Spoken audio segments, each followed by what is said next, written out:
Welcome back to the stage, Aron Karabel.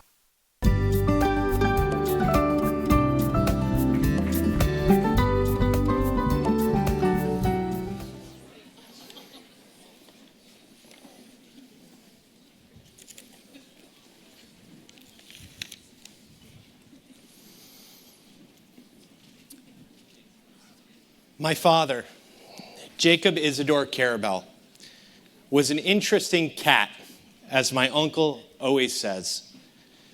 He was the son of a cocktail waitress and a professional clarinetist.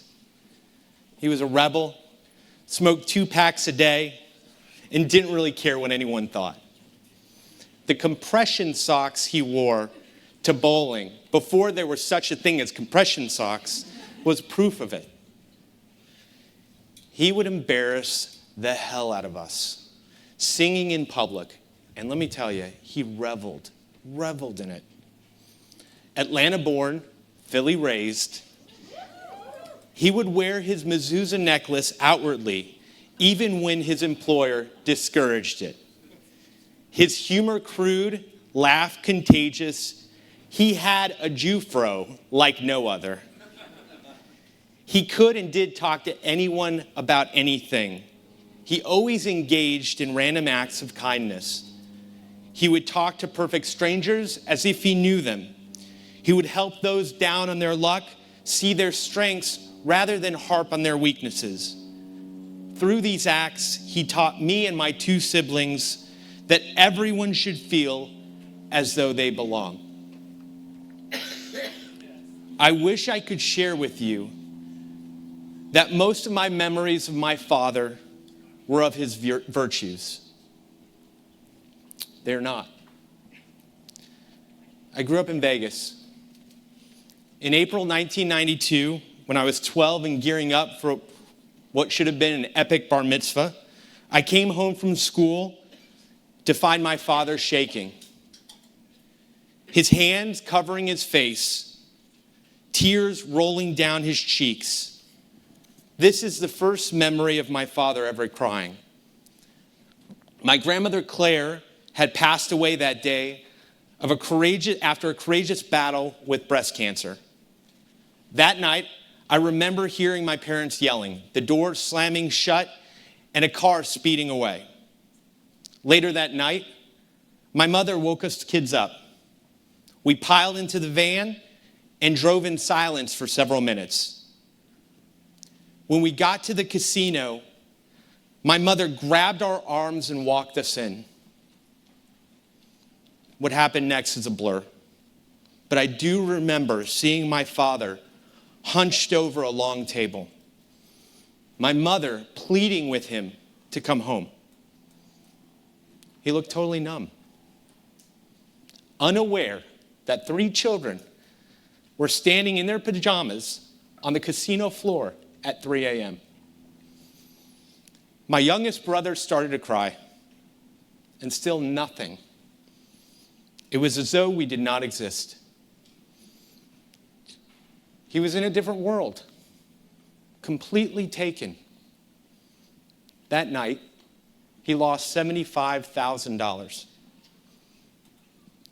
It took tremendous courage for my mother to confront my father literally at the craps tables, showing him what he had to lose.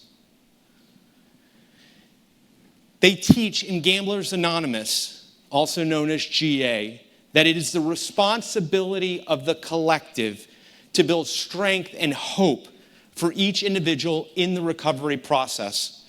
As a child, that was the first time I was confronted with a Jewish concept, a collective responsibility, Kol Yisrael, Aravin Ze Bazeh.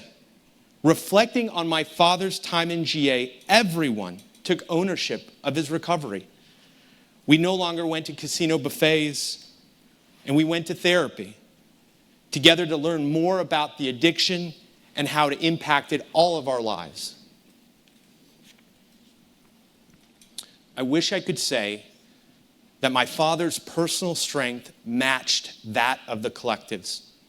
But little did I know that the root cause of his addiction remained untreated.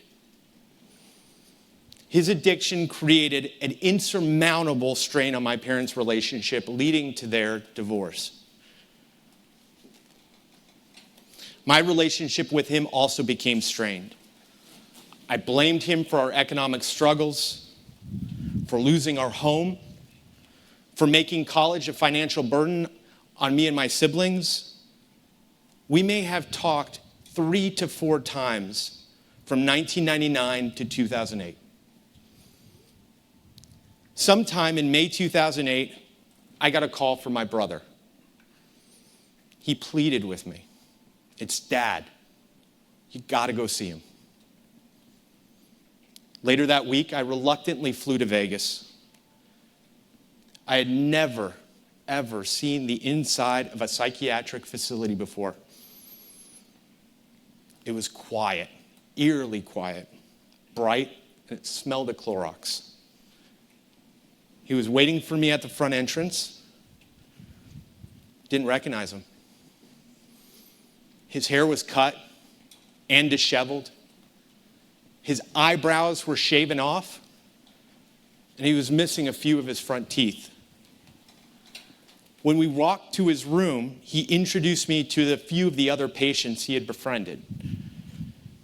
Hey, you're Jake's kid. Nice to meet you.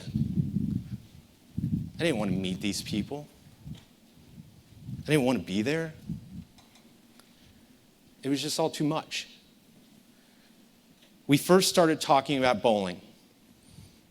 It always seemed to be something we had in common.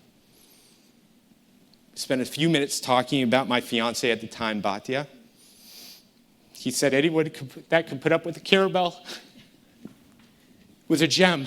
There's no doubt about that, and y'all know it.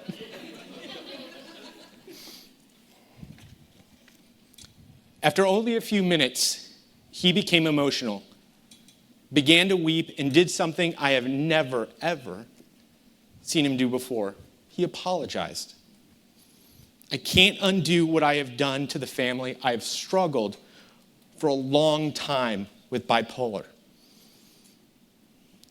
He shared he was working through things, and the doctors encouraged him to share the truth about his condition. I didn't want to hear it.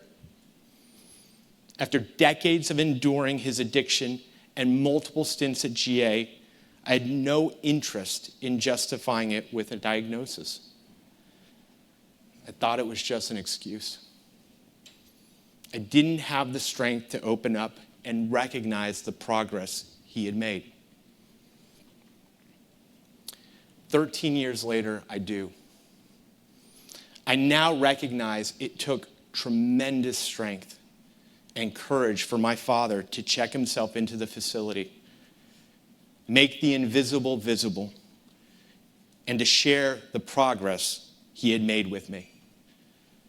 Though he was the one in the facility, in that very moment, my father taught me one of the most important lessons of my life.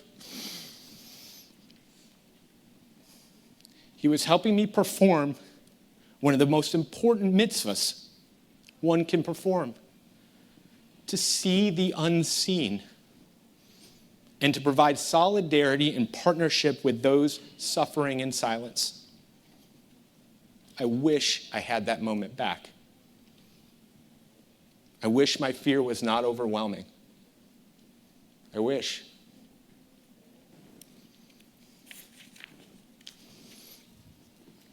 It was September 5th, 2010, a week before Rosh Hashanah when I got the call. He was 57. When we buried him, my brother Abraham was the only one who had the courage to speak. Again, I was too overwhelmed. I lost an opportunity for my beautiful bride to meet my father, laugh at his ridiculous jokes, be embarrassed by his singing, and recognize where my passion and my quirks came from. Since his passing, I have been involved in many different things to find ways to give back. My involvement with Jewish federations has been the most meaningful. Federation has given me the opportunity to honor my father in ways I could not have imagined. It has helped me heal and do for others I was ill-equipped at the time to do for him. It has helped me build community for those who suffer in silence, as he did. Through my Federation gift of both time and money, it has allowed me to make a direct impact on many who I will likely never meet. It's helped me become an advocate for Jews with disabilities, raise awareness around mental health, and create inclusive communities. And most importantly, it has given me an opportunity to say, through my actions, I see you, I hear you, and I'm there for you. Trauma has a way of creating clarity around what is truly important. For me, it has allowed me to recognize why I do what I do. It has built in me compassion, resilience, and a hope for a better tomorrow.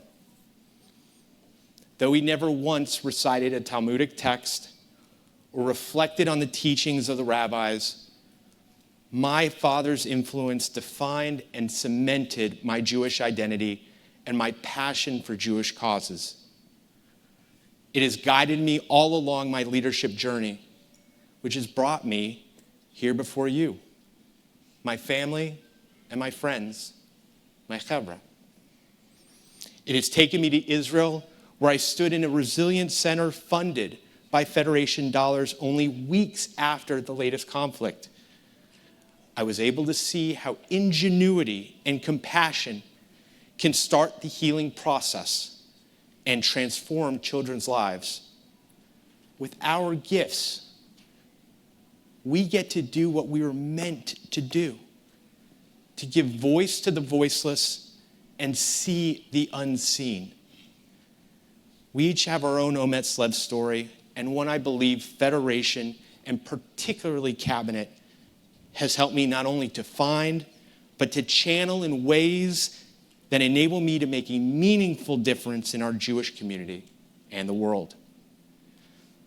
I truly believe that if you allow yourself an Ometz Lev moment to dive into your Cabinet experience, you will find the rewards run deeper, more far-reaching than you can ever imagine. And maybe, just maybe, we will all be so lucky to meet the Jacob Isidore Karabels of the world that allow us to fulfill our collective responsibility. Thank you.